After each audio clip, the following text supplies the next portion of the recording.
राधे राधे दोस्तों, हरि सिमरन में आपका स्वागत है। सृष्टि के पालन करता भगवान विष्णु संसार की रक्षा के लिए प्रत्येक युग में अलग अलग रूपों में पृथ्वी पर अवतरित होते हैं।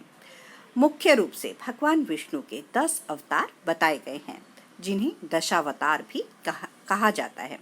भगवान विष्णु के इन मुख्य 10 अवतारों के अलावा उनके कुछ अंशावतार, आवेशावतार आदि को मिलाकर 14 अन्य अवतार भी बताए गए हैं। इस प्रकार भगवान विष्णु के कुल 24 अवतार कहे गए हैं। पहले 3 अवतार अर्थात मत्स्य, कूर्म और वराह सतयुग में हुए। नरसिंह, वामन, परशुराम और राम त्रेता युग में हुए। कृष्ण और बलराम द्वापर युग में अवतरित हुए। उनके इन्हीं 24 अवतारों का दर्शन इस प्रकार है।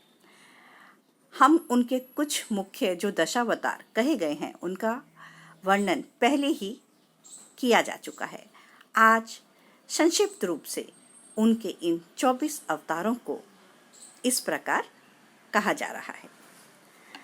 भगवान श्री हरि ने कौमार सर्ग में सनक, सनंदन, सनातन और सनत रूप नामक ब्रह्म ऋषियों के रूप में अवतार लिया।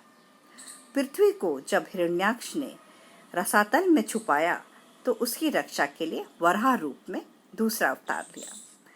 ऋषियों की सावत्सत तंत्र का उपदेश देने के लिए नारद रूप में अवतार लिया। हंस के रूप में अवतार लेकर भगवान ने नारद जी को उपदेश दिया।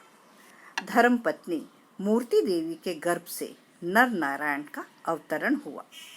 माता देवहूति के गर्भ से कपिल मुनि का अवतरण हुआ, जिन्होंने अपनी माता को और इस संसार को सांख्य शास्त्र का उपदेश दिया। अनुसूया के गर्भ से दत्तात्रेय प्रकट हुए, जिन्होंने प्रहलाद, अलर्क आदि को ब्रह्म ज्ञान दिया।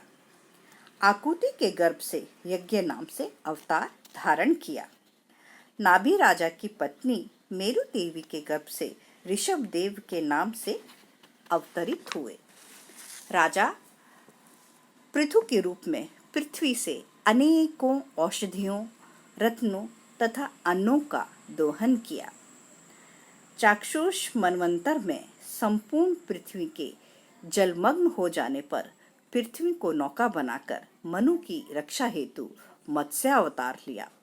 समुद्र मंथन के समय देवताओं और असुरों की सहायता के लिए कच्छप के रूप में अवतार लिया। समुद्र मंथन के समय अमृत कलश लिए हुए धन्वंतरी रूप में प्रकट हुए। देवताओं को अमृत पिलाने हेतु मोहिनी रूप को धारण किया। ग्रह से गज को बचाने हेतु प्रकट हुए। कई जगह इसे अवतार नहीं मानते, क्योंकि अवतार में नया जन्म लिया जाता है। भक्त प्रहलाद की रक्षा के लिए नृसिंह अवतार लिया। दैत्य बलि को पाताल भेजकर वामन रूप में अवतार लिया। अभिमानी राजाओं का 21 बार विनाश करके भगवान परशुराम के रूप में अवतार लिया। सत्यवती के गर्भ से वेद व्यास रूप में अवतार लिया। प्रत्येक कल्प में भगवान व्यास के रूप में अवतार लेकर वेदों का विभाजन कर अनेकों उत्तम ग्रंथों का निर्माण किया। राम रूप में संसार को रावण के अत्याचारों से मुक्त किया। भगवान ने संपूर्ण कलाओं से युक्त होकर कृष्ण के रूप में अवतार लिया। बुद्ध के रूप में भी भगवान का अवतार हुआ। और कहा जाता है कि कलयुग के अंत में विष्णु यश नामक ब्राह्मण के घर में भगवान का कल की रूप में अवतार होगा। तो देखा दोस्तों, भगवान के इन 24 अवतारों की दिव्य कथा। आशा करती हूँ ये आप सभी को बहुत पसंद आएगी। हरि ओम तत्सत। जय जय श्री राधे।